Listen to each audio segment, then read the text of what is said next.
Welcome to Sailing Avanti.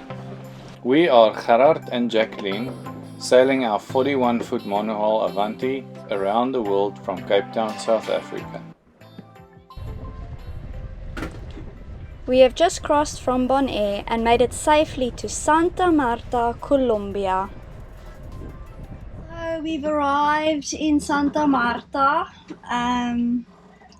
It's definitely a more lively city than any of the other places we've been. You can hear the music playing off the promenade, and the boats in the marina have day trips coming and going. So it's very alive. I'm enjoying the Spanish music we're hearing everywhere. It's really quite nice. The marina office has come to take our papers, so they have our passports, copies of our boat registrations and our visas, and they actually do the clearing in process for you. So now we just sit and wait, unfortunately. They say anything, well, they hope to bring it back this afternoon, otherwise tomorrow morning. And then once we're cleared in, we can leave the boat. So excited to go see the city once we're allowed free, but we do have a few jobs to get done before we start exploring. So we need to get started on those as soon as we're allowed in.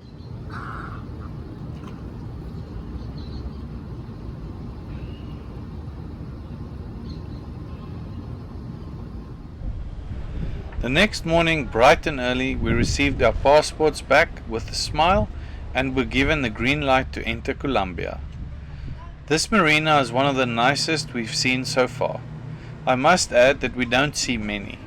There's a restaurant, mini-mart, captain's lounge with fast internet and a laundromat.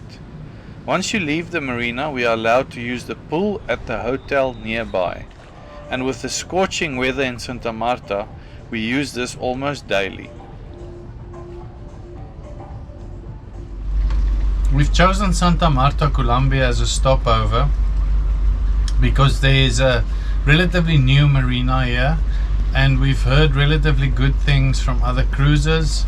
The other big stop in Colombia is Cartegena, but we've heard that in Cartegena the water is really dirty. So if your anti-foul is not good like ours at the moment, the boat really gets fouled up and the prop gets extremely dirty. There's also some winds in Cartegena because most of the boats are anchored there, so it's a little bit cheaper to stay there, but there's winds and there's unattended boats that drag anchor. But I mean, we haven't been there, so we can't diss it too much. But Santa Marta is quite nice. It's a much smaller city, and it seems like it is a little bit on the safer side and easier to get around because it is smaller. The marina is also quite nice, and they give you, for some reason, at the moment they're giving discounts of 30%. So the rates are not that cheap, but with the 30% discount, it's not bad, and that's if you stay longer than a month. For our boat, it's for a month. We paid about $800 US. So it is pricey, but not too bad.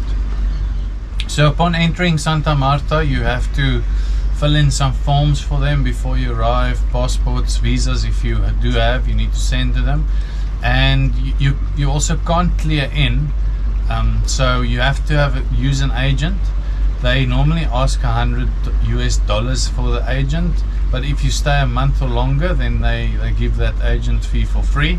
So it's quite easy. We arrived here, they take all your papers, boat papers, etc. The strange thing is, it's the first place where they wanted photos of the engine and the serial number of the engine. But otherwise, you're stuck on the boat until you're cleared in, and it doesn't take longer than a day. So we were on the boat for about a day or a little bit less, and they brought our passports, we were stamped in, and the boat was cleared in, so no problems.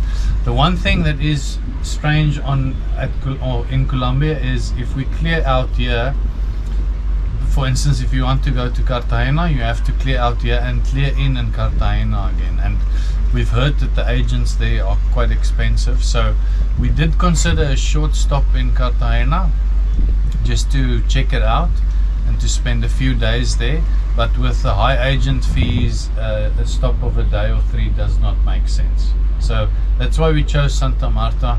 It's also easy to travel from here to the inland, and that's what we plan to do in the next few weeks. We used the opportunity to give Blaashoppie a good wash and stow it away for the time we will be in the marina. During our time in Colombia, we will sadly not be sailing much. Reason is that you have to get permission every time you leave the marina, and there are very few anchorage options along the Colombian coast. Today's job is washing our pillows. Our inside pillows have started to have these little black dots on them. It looks like mold, or maybe it's just dirty. We're not 100% sure. But it's time to clean them. We've bought some fabric cleaner that's all in Spanish, but I've translated it so now I know the instructions, and give it a good wash before the rain comes. Hopefully the sun will dry it out before tonight.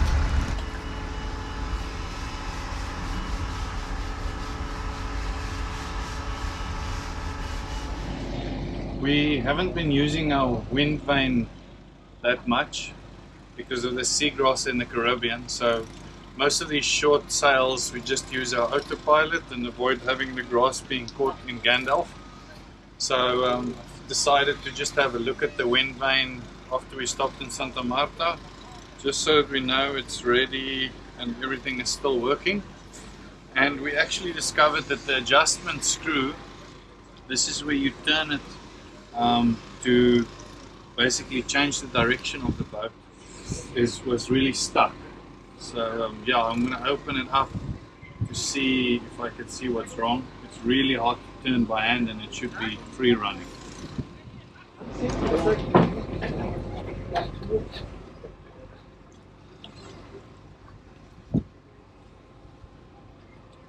Don't want to let any of these pieces fall in the water.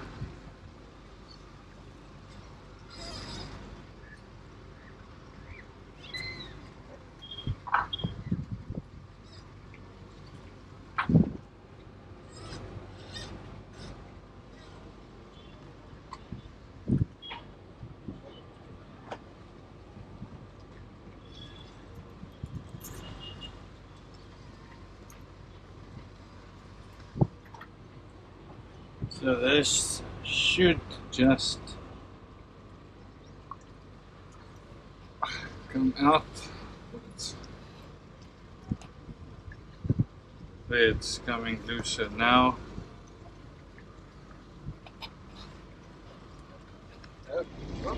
So it seems like I don't know if this is nylon or something. It seems like this is just, I don't know, there's a very thin part of the like the worm gear, and I think that just got damaged a little bit, and the plastic actually just got into the gears, so it kind of jammed it. But it seems like it's better now, and I'll put it back together and I'll test it and see if it's better.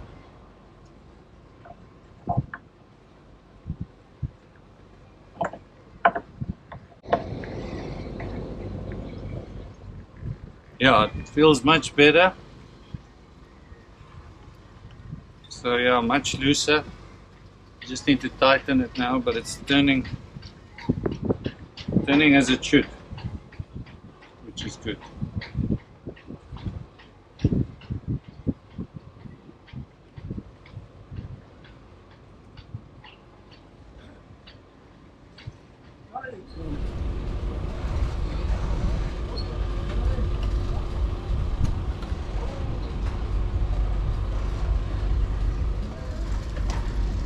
All good. Yeah.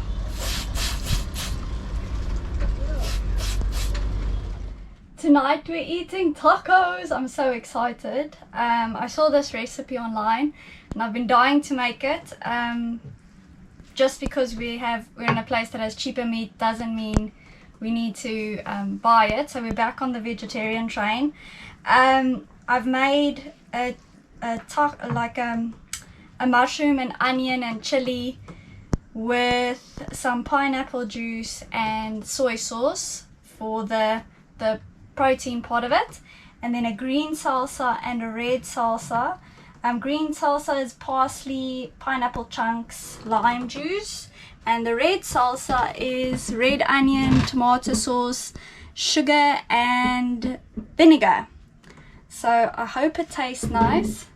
It looks really colorful, so I'm really excited. If you want this recipe, because it's a lot of chopping, but it goes really quickly, but I'll put the link of it in the description below if you want to try it. It looks really yummy. Let's hold fingers.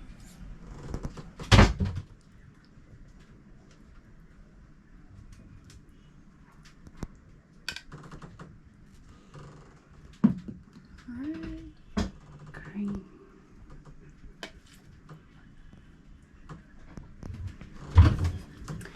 And Gerard's favorite. We still have some Nando's hot sauce from Cape Town. A little bit more hot sauce for Gerard. Okay.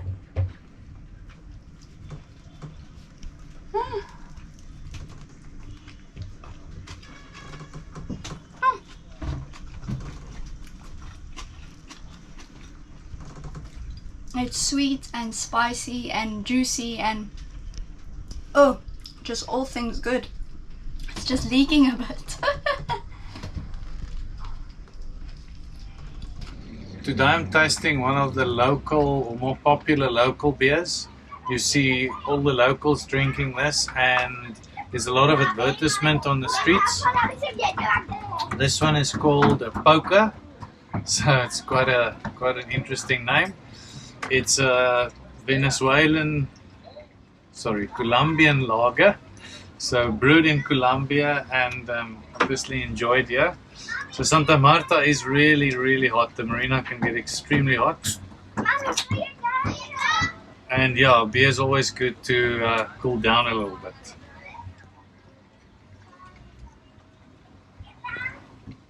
So let's see how the local favorite tastes. It is a lager, like I said. This is a normal 330 milliliter can, so the same as we have in South Africa, and this is 4.5% alcohol.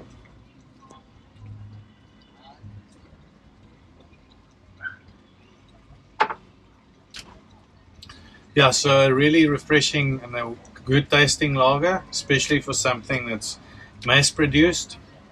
So in terms of the cost of this one, at the shop it's about, if you buy them in singles, it's about 6,000 Colombian pesos, so that's about 24 rand. Or you can buy a 6-pack at the supermarket for around 15,000 pesos, so 60 rand. So it's really good value for money if you buy a 6-pack, and the taste is really good, really refreshing. One of the better lagers I've tasted since leaving the Caribbean. So I'll definitely score this lager, for a mass-produced lager, an 8.5 out of 10. This morning Gerard is busy working and I'm off on a walking tour to get to know our temporary new home, Santa Marta. Santa Marta is the oldest continuous city in Colombia. Today the city is known as the gateway to the Sierra Nevada mountains, the beaches of Tayrona National Park, as well as the 4-day Lost City hike. Rodrigo de Bastades was the first Spanish conqueror of the city of Santa Marta and was actually killed by his own people for being too nice to the local Tayrona people. Eventually the whole indigenous civilization was wiped out by the Spanish. With a large natural harbor, the city was the gateway between the Caribbean islands and the South American mainland. The big question is, how does a city so old and prosperous stay this small and has not developed as much as Medellin or Bogota? And the main reasons are apparently piracy, natural causes such as the cholera outbreak, and large earthquake that brought the whole city's buildings to its knees. This city reminds us a lot about Cape Town, with its ocean, mountains, but sadly lots of homeless people living on the street. Thank you for watching this episode as we start our Colombian adventure and show you that this country is so much more than its dark drug-related history. If you enjoyed the episode, please give us a thumbs up, leave us a comment and subscribe. Thank you of course to our loyal Patreons who support the making of these videos. If you'd like to join them, please click in the link in the description below.